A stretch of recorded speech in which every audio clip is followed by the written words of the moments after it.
Hello world, I'm an average Joe and I play games. And it's Thursday, which you know what time that is. It is Zer prediction time. So we're going to do a special double header today.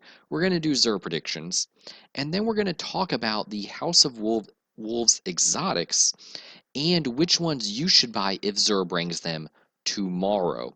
So we'll knock out the Zer predictions really quickly. Personally, I do not think that Zur is going to bring a House of Wolves exotic tomorrow. He didn't last week, and I think it'll be a few weeks before he brings one. I think he'll bring a bunch all at once when he does bring them, but I think that he will take a few weeks to bring them because it makes good business sense for Bungie to hold off a little bit. Everyone that has already bought the DLC is super excited about it. Bungie doesn't have anything to gain monetarily from them. And so, what they'll do is they'll wait a few weeks for the sales to kind of die down, and then they'll have Xur bring a bunch of exotics that you can only get if you own House of Wolves to try to encourage a few more people to buy the DLC. That just makes good business sense for Bungie to do it that way, and we can't fault them for that. They're a business and they're in it for the green stuff. All right, so real quick, rapid fire. I think that Xur is going to bring the Lucky Raspberry for Hunters, the Crest of Alpha Lupi for Titans, Heart of Praxic Fire for Warlocks, Might of Multi-Tool for the weapon, and Exotic Gauntlets for the Engram. So there's my predictions for what Xur will bring tomorrow, May 29th. Leave a comment down in the comment section below what you think he's going to bring. Well, now that we got that out of the way, let's talk about those House of Wolves exotics, which ones you may want to spend the coins on, and which ones you may just pick up as a collector's item or just pass on if you're short on coins. So first up, let's talk about the Hunter exotics. Celestial Nighthawk is a beast of a helmet. The tradition of awesome Hunter exotic helmets continues with this helmet. All of a sudden, gunslingers are really, really good in PvE. That 6 times golden gun damage will let you one-shot a ton of stuff in PvE, particularly the Centurions for the Cabal and the Hallowed Wizards for the Hive. This, or just let you deal a ton of damage to bosses. This is super, super good. It will replace Acleophage Symbiote as your go-to hunter exotic for gunslingers. For PvE, for PvP, Acleophage Symbiote will still be the one that you'll want to stick with. However you pronounce this, Caprice Sting, whatever.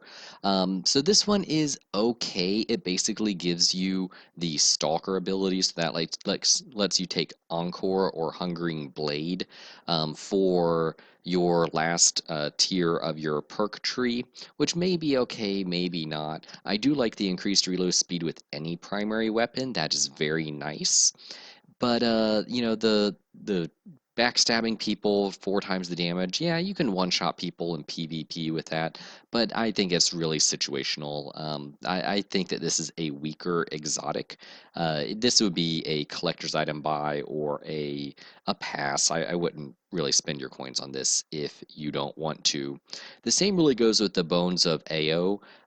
I like to carry more ammo for heavy weapons. That is a very, very good perk, but it basically gives you, an extra double jump. So I don't know if this will stack with the perks that give you an extra jump for hunters. I seriously doubt it.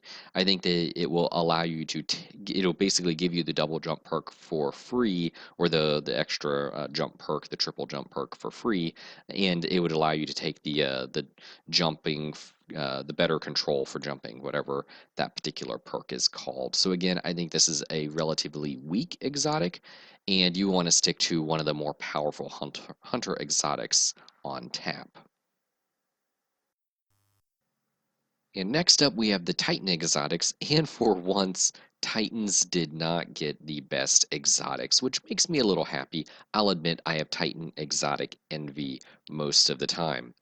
So, which sounds really weird coming out of my mouth. It's not what you think, really, seriously. So first up, we have the Eternal Warrior. This one seems like it's kind of weak, and so it's definitely a PvE helmet. Both of the non-unique perks are PvE oriented. It gives you the unstoppable perk for Fist of Havoc, which so it's a Striker Titan helmet. I don't know if it really does enough to really be considered. I mean, my Striker Titan has the least amount of playtime of all, you know, six of my subclasses, so I'm really not the expert here. But you Striker Titans will know what exotics you prefer. I would take Armamentarium over this exotic any day of the week, but who knows? Maybe Unstoppable is really good for Fist of Havoc. The next up, we have the feedback fence, which this one could be very interesting. So the damage, we'll really have to see how much damage it actually deals when you take melee damage, but it is entirely possible that this one will, could be used very similarly to the way that the Don't Touch Me's are used in the Abyss encounter, where you just are, have a flood of melee enemies that are coming up to you.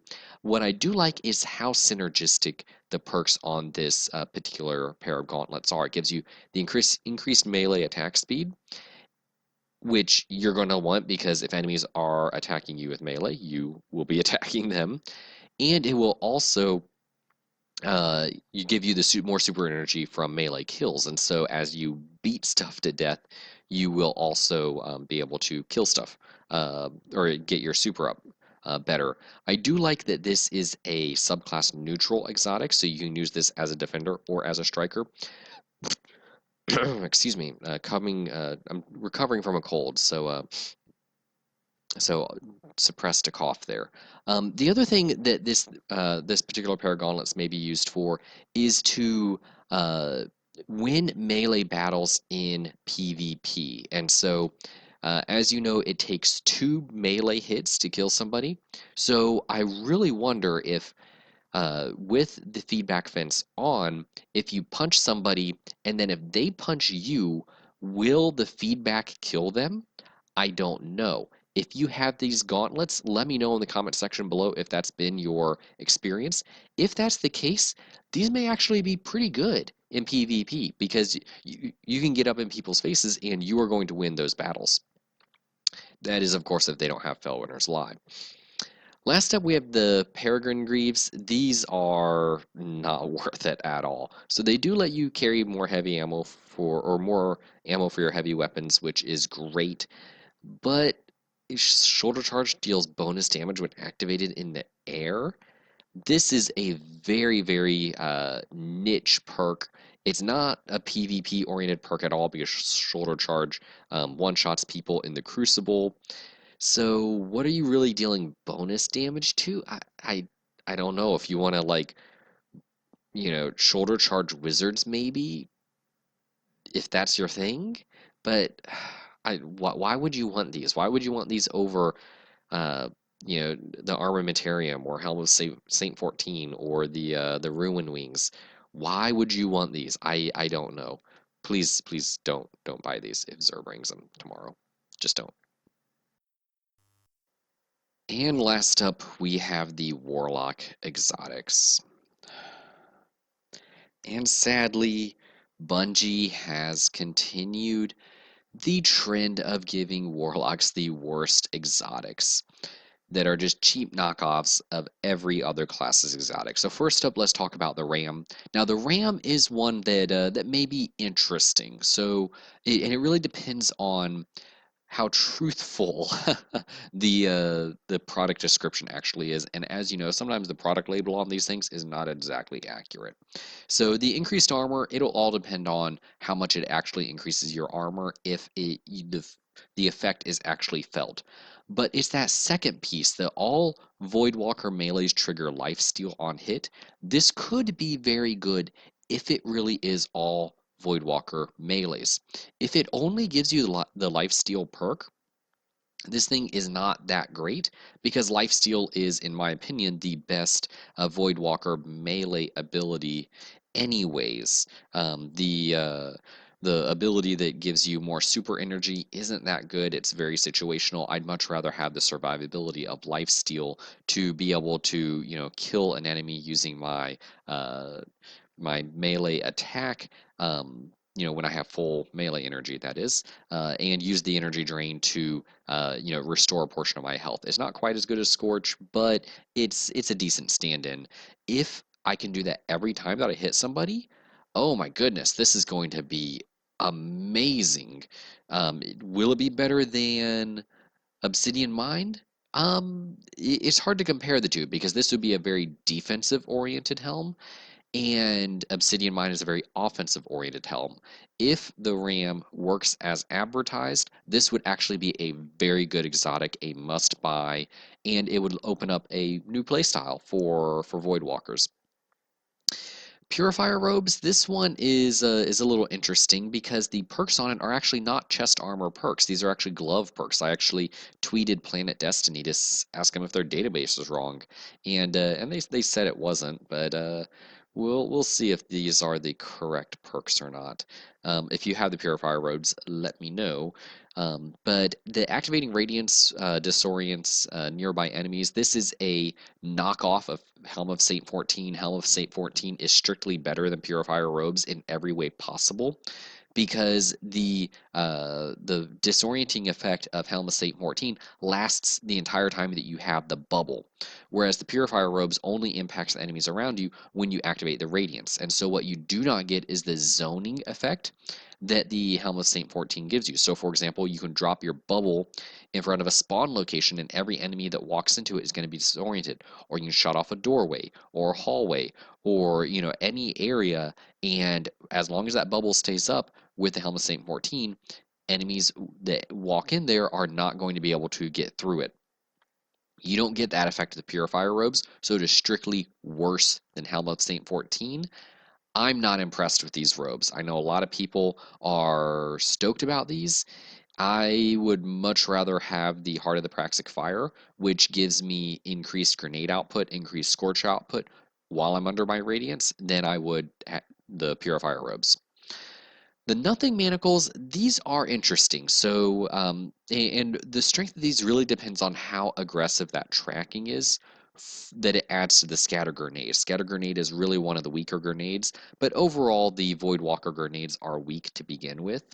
So, I wouldn't mind trading out Axiom Bolt or the Vortex Grenade for scatter grenades if the scatter tracking is very aggressive. If it turns scatter grenades into mini Axiom Bolts, this would be a really cool exotic. I like that it gives you basically the Gift of the Sun perk if you're running scatter grenades.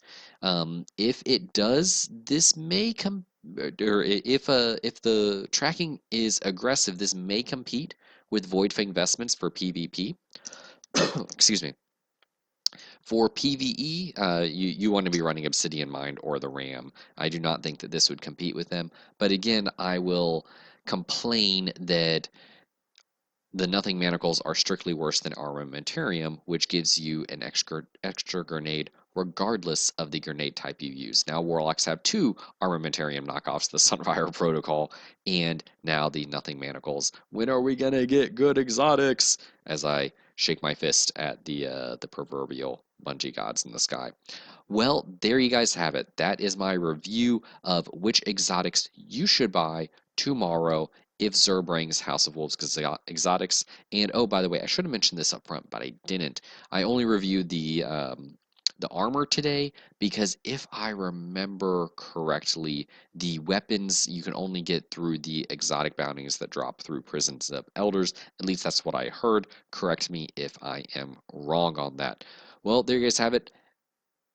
Leave a comment down in the comment section below which exotic you're most excited to buy from the House of Wolves. Subscribe, comment, follow me on Twitter, do all of that good stuff. And we'll see you in the next game.